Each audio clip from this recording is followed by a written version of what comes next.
آج کا لیکچر ہمارا سورہ بقرہ کا پہلا رکوع کی آیت نمبر 5 سے سٹارٹ ہو رہا ہے۔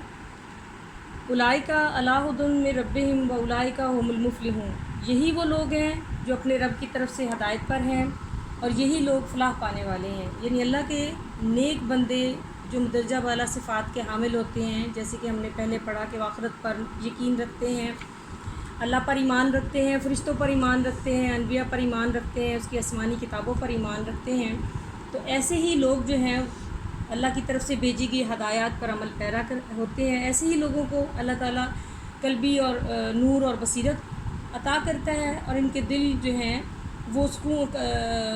اطمینان قلب اور سکون سے مالا مال ہو جاتے ہیں۔ یہی لوگ معاشرہ میں روشنی کے مینار ہوتے ہیں۔ اولئک ھم المفلحون، جو لوگ ان اوصاف کے مالک ہوتے ہیں وہی ہدایت یافتہ ہیں، کامیاب اور کامران ہیں۔ دنیا اور آخرت دونوں میں یہ کامیابی ان کے کام آئے گی۔ دنیا میں دنیاوی کامیابی یہ ہے کہ انہیں صراط مستقیم نصیب ہوتا ہے، ایمان اسلام کی دولت سے وہ مالا مال ہو جاتے ہیں، اور آخروی کامیابی یہ ہے کہ انہیں عالم آخرت میں ان کا اعمال پورا صلے کے طور پر دیا جائے گا، یعنی جنت الفردوس میں اعلیٰ مقام ان کو حاصل ہوگا، اور یہی لوگ دیدار الہی سے مشرف ہوں گے۔ ان الذین کفروا سواء علیہم انذرتہم ام لم تنذرہم لا یؤمنون، بے شک جو لوگ کافر ہوئے آپ انہیں ان کے لیے برابر ہے کہ آپ انہیں ڈرائیں یا نہ ڈرائیں، یہ ایمان نہیں لائیں گے۔ کفر کے معنی انکار کرنے اور چھپانے کے ہیں، اور ناشکری کو بھی کفر اس لیے کہتے ہیں کہ محسن کے احسان کو جب انسان چھپاتا ہے تو شرعی اسلام میں جن چیزوں پر ایمان لانا ضروری ہوتا ہے ان میں سے کسی چیز کے انکار کا نام کفر ہے۔ یعنی جو شخص نبی کریم صلی اللہ علیہ وآلہ وسلم کی ان تعلیمات میں سے جن کا ثبوت یقینی اور قطعی ہو، کسی ایک کو بھی حق نہ سمجھے، اس کی تصدیق نہ کرے، تو وہ کافر کہلائے گا۔ جنہوں نے اس کتاب ہدایت سے پورا استفادہ کیا انہیں قرآن حکیم میں مومنین اور متقین کے لقب سے اللہ تعالیٰ نے نوازا ہے۔ ان کی صفات کا بھی ذکر کیا گیا ہے، لیکن وہ لوگ جنہوں نے اس ہدایت کو قبول نہیں کیا بلکہ اپنے عناد و انکار سے پیش آئے اور کھل کر انکار و مخالفت کا راستہ اختیار کیا، انہیں قرآن نے کافر کہا ہے۔ قرآن پاک میں مزید کہا گیا ہے اللہ تعالیٰ نے تم سب کو پیدا کیا، پھر کچھ لوگ تم میں سے مومن اور کچھ کافر ہوئے۔ سواء علیہم، ان لوگوں کے لیے کہا گیا ہے کہ ان کے لیے برابر ہے آپ انہیں ڈرائیں، ان کے لیے برابر ہے کہ آپ انہیں ڈرائیں یا نہ ڈرائیں۔ نبی کریم انبیاء علیہ السلام کو آپ صلی اللہ علیہ وسلم کو تسلی دینے کی خاطر یہ بتلایا گیا ہے کہ یہ مخالفت کی وجہ سے حقیقت کو پہچاننے سے آ رہی ہیں، یہ اپنے تکبر اور عناد کی وجہ سے کسی حق بات کو سننے کے لیے تیار نہیں ہیں۔ ان کی اصلاح ایمان کے متعلق آپ صلی اللہ علیہ وسلم کی جو بھی کوششیں ہیں ان کے لیے وہ مؤثر ثابت نہیں ہوں گی، بلکہ آپ صلی اللہ علیہ وسلم کی کوشش کرنا یا نہ کرنا ان کے حق میں برابر ہے۔ آپ صلی اللہ علیہ وسلم سے کہا گیا ہے کہ وہ ایمان نہیں لائیں گے۔ اس آیت میں خاص طور پر ان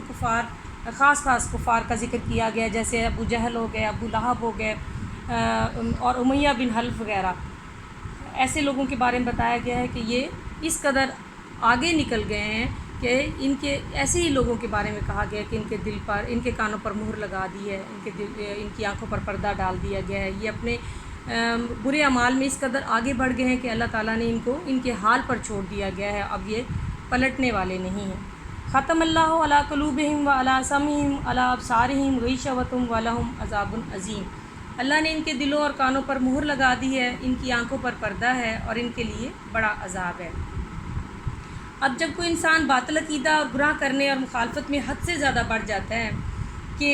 یہاں تک کہ وہ حق کی طرف سے بالکل دھیان دینا ختم کر دیتا ہے، گناہ اس کو اچھا لگنے لگتا ہے، گویا اس کے دل پر یہ مہر لگا دی جاتی ہے، ورنہ اللہ کا دلوں اور کانوں پر مہر لگا دینا ان کے اپنے اعمال کا ہی نتیجہ ہے، یعنی اب ان میں قبول حق کی کوئی گنجائش باقی نہیں رہتی۔ اس کے پیش نظر ہم یہ دیکھتے ہیں کہ اللہ تعالیٰ نے عالم الغیب ہونے کی بنا پر یہ بتلا دیا ہے کہ کفار نعمت ایمان سے بہراور نہیں ہوں گے۔ اس کا مطلب یہ نہ سمجھا جائے کہ یہ اللہ تعالیٰ کے ارشاد کی وجہ سے ایمان سے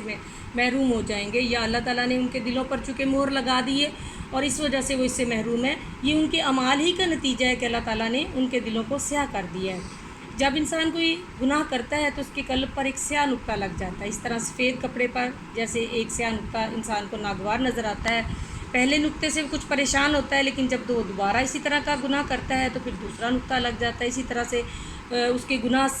سیاہ نقطے کی شکل میں اس کے پورے دل کو گھیر لیتے ہیں، کالا کر دیتے ہیں۔ اب اس کا حال یہ ہوتا ہے کہ وہ کسی اچھی چیز کو اچھا سمجھتا نہیں اور نہ بری چیز کو برا، نیکی اور بدی کا امتیاز اس کے دل سے اٹھ جاتا ہے۔ قرآن حکیم اس طرح سے اس کے بارے میں کہتا ہے کہ یعنی ایسا نہیں کہ بلکہ ان کے دلوں پر ان کے اعمال کا زنگ بیٹھ گیا ہے۔ یعنی اللہ تعالیٰ نے بندوں کے تمام افعال کے خالق ہونے کی حیثیت سے اس جگہ مہر کرنے کو اپنی طرف نسبت کر کے بتلایا کہ جب ان لوگوں نے قبول حق کی صلاحیت اور استعداد کو اپنے اختیار سے تباہ کرنا چاہا تو سنت علیہ کے مطابق ہم نے ان کی کیفیت ان کے قلوب و حواس میں پیدا کر دی ہے۔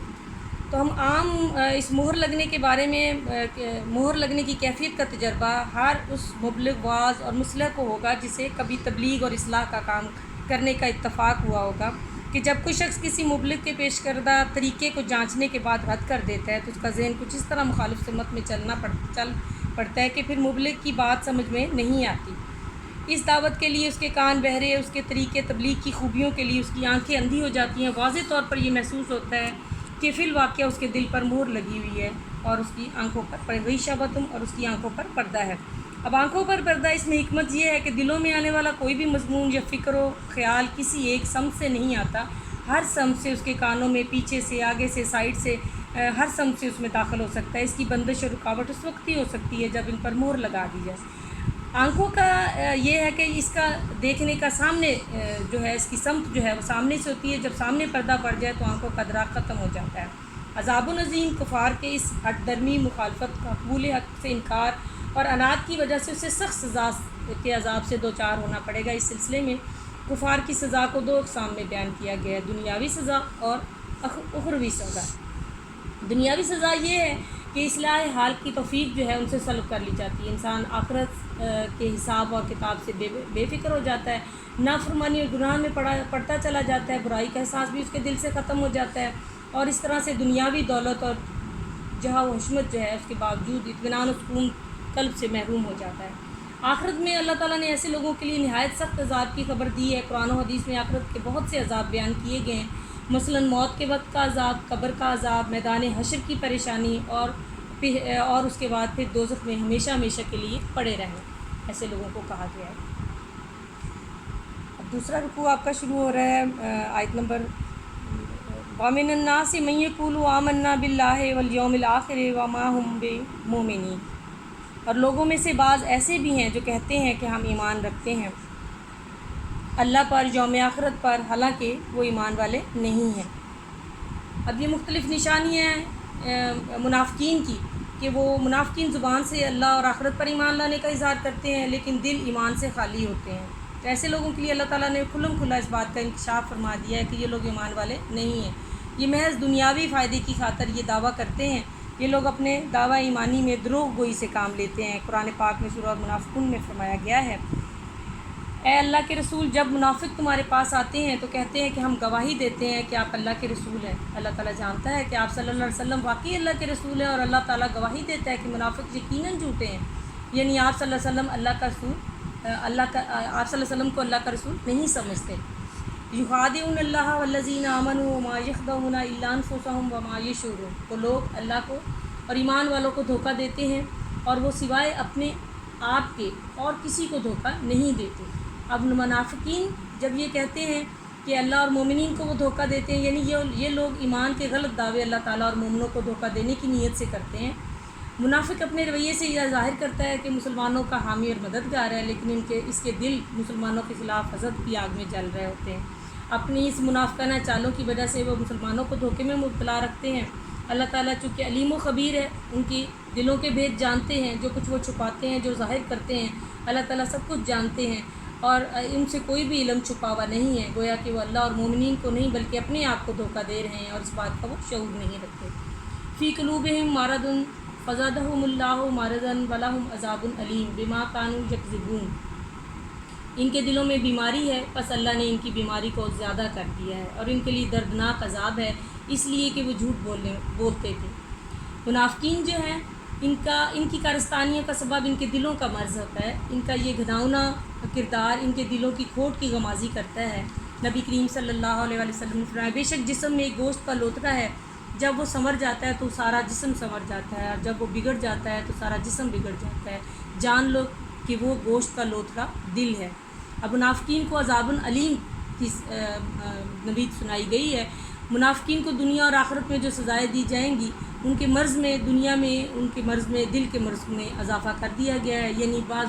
جب وہ بعض تدبیروں کو پورا ہوتے ہوئے دیکھتے ہیں تو انہیں اپنی حکمت عملی پر بہت زیادہ اعتماد ہو جاتا ہے، وہ بالکل پکے منافق بن جاتے ہیں۔ دوسری صورت یہ ہوتی ہے کہ جیسے جیسے مسلمانوں کو کامیابیاں حاصل ہوتی جاتی ہیں ان کے اندر حسد، کینہ، بغض اور ایسی گندی بیماریاں لگ جاتی ہیں۔ تیسری صورت یہ کہ کلام الہی کی ہر آیت پر نازل ہونے کے ساتھ اس کے غیظ و غضب میں اضافہ ہوتا جاتا ہے، اور ان آیات کے ساتھ کفر کرتے ہیں، اسی طرح ان کا کفر اور مرض جو ہے وہ بڑھتا چلا جاتا ہے۔ تو ایسے لوگوں کے لیے اللہ تعالیٰ نے دردناک عذاب بیان کیا ہے، ان کی سزا دائمی دوزخ بتائی گئی ہے، وہ جہنم کے سب سے نچلے طبقے میں رہیں گے۔ ارشاد باری تعالیٰ ہے یقیناً منافق آگ کے سب سے نچلے طبقے میں ہوں گے اور تو ان کے لیے کوئی مددگار نہ پائے گا۔ اس کے علاوہ دروغ گوئی کے بارے میں کہ وہ جھوٹ بولتے ہیں، منافقوں کی ایک علامت یہ بھی ہے کہ ہمیشہ جب بھی وہ بات کرتے ہیں جھوٹ بولتے ہیں، جب وہ بات کرتا ہے تو جھوٹ بولتا ہے۔ اور اس کے علاوہ قرآن پاک میں فرمایا گیا، اللہ گواہی دیتا ہے کہ منافق جھوٹے ہیں۔ وَإِذَا قِيلَ لَهُمْ لَا تُفْسِدُوا فِي الْأَرْضِ قَالُوا إِنَّمَا نَحْنُ مُصْلِحُونَ أَلَا إِنَّهُمْ هُمُ الْمُفْسِدُونَ وَلَٰكِن لَّا يَشْعُرُونَ۔ اور جب ان سے کہا جاتا ہے کہ زمین میں فساد نہ کرو تو وہ کہتے ہیں کہ ہم تو صرف اصلاح کرنے والے ہیں، خبردار بے شک وہ خود ہی فساد کرنے والے ہیں لیکن وہ اس کا شعور نہیں رکھتے۔ اب منافقوں کی ایک علامت یہ بھی ہے کہ دنیا میں فساد بھی وہی برپا کرتے ہیں۔ فساد اور انتشار پھیلانا ان کا شیوا ہے، وہ ہر وقت نفسانی خواہشات میں چونکہ مبتلا رہتے ہیں اس لیے دنیاوی مفاد کو سب سے زیادہ پیش نظر رکھتے ہیں، شرعی احکامات پر عمل کرنے سے وہ کتراتے ہیں، مسلمانوں کے درمیان لڑائی جھگڑا کروانے کے مواقع تلاش کرتے رہتے ہیں تاکہ ان کا اتحاد جو ہے وہ پارا پارا ہو جائے۔ مسلمانوں کافروں دونوں سے تعلق قائم رکھتے ہیں، مسلمانوں کی باتیں کافروں تک لے جاتے ہیں، اور جب مسلمانوں کے پاس آتے ہیں تو کہتے ہیں کہ بے شک ہم مسلمان ہیں، ہم آپ کے ساتھ ہیں۔ کفار مکہ اور مشرکین اسلامی احکامات پر جو اعتراض کرتے تھے وہ مسلمانوں کے سامنے بیان کرتے تاکہ ضعیف ایمان والے مسلمان اپنے دین سے پھر جائیں۔ اس کے علاوہ غزوات کے موقع پر منافقین ان میں شریک نہیں ہوتے تھے، یا آخری وقت میں وہ اپنے آپ کو پیچھے ہٹا لیتے تھے تاکہ مسلمانوں کو زیادہ سے زیادہ نقصان پہنچے۔ جب انہیں تنبیہ کی جاتی کہ تم لوگ ان شرارتوں سے باز آ جاؤ تو وہ اپنے آپ کو مصلحین کہتے، تو قرآن مجید نے واشداف الفاظ میں اعلان کر دیا کہ یہ لوگ قطعی اصلاح کرنے والے نہیں ہیں بلکہ یہ خود ہی فسادی ہیں، لیکن یہ اس بات کا شعور نہیں رکھتے، یہ بے سمجھ اور بیوقوف ہیں۔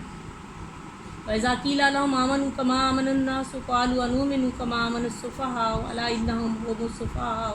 وَلَٰكِن لَّا يَعْلَمُونَ۔ اور جب ان سے کہا جاتا ہے کہ ایمان لے آؤ جس طرح دوسرے لوگ ایمان لائے تو وہ یہ کہتے ہیں کہ کیا ہم ایمان لائیں بیوقوفوں کی طرح، خبردار بے شک وہ خود ہی بیوقوف ہیں لیکن یہ نہیں جانتے۔ تو ان مسلمانوں کو ابتدائی عہد میں ایمان میں لانے کی وجہ سے بہت سی مصیبتوں کا چونکہ سامنا کرنا پڑا۔ جب مسلمان شروع میں اسلام لے کر آئے مکہ میں ان پر بے تحاشا ظلم و ستم کے پہاڑ ڈھائے گئے۔ مسلمانوں کی یہ حالت دیکھ کر منافقین یہ کہنا شروع کر دیا کہ یہ لوگ تو نعوذ باللہ احمق اور بیوقوف ہیں جو اتنا تشدد برداشت کر رہے ہیں، اتنی مصیبتوں میں پڑے ہوئے ہیں۔ اس بات کو قرآن وضاحت سے کہہ رہا ہے کہ جب ان سے ایمان لانے کی بات کی جاتی ہے تو تم دوسرے مومنین کی طرح ایمان لے آؤ، تو اس کے جواب میں کہتے ہیں کہ ہم ان بیوقوفوں کی طرح ایمان لے آئیں۔ تو اللہ تعالیٰ نے فرمایا کہ آپ صلی اللہ علیہ وسلم کے فدا ہونے والوں کو بیوقوف کہتے ہیں، حالانکہ یہ خود بہت بڑے احمق اور بیوقوف اور نہ سمجھ ہیں، ان سے بڑی جہالت اور کیا ہوگی، ان کو اس بات کا نہ احساس ہے اور نہ یہ شعور رکھتے ہیں۔ آج کا لیکچر ٹائم کے اکارڈنگ ختم ہوا، کل نیکسٹ ٹائم جو ہے وہ پھر آگے اگلی والی آیات شروع کریں گے۔ Thank you student.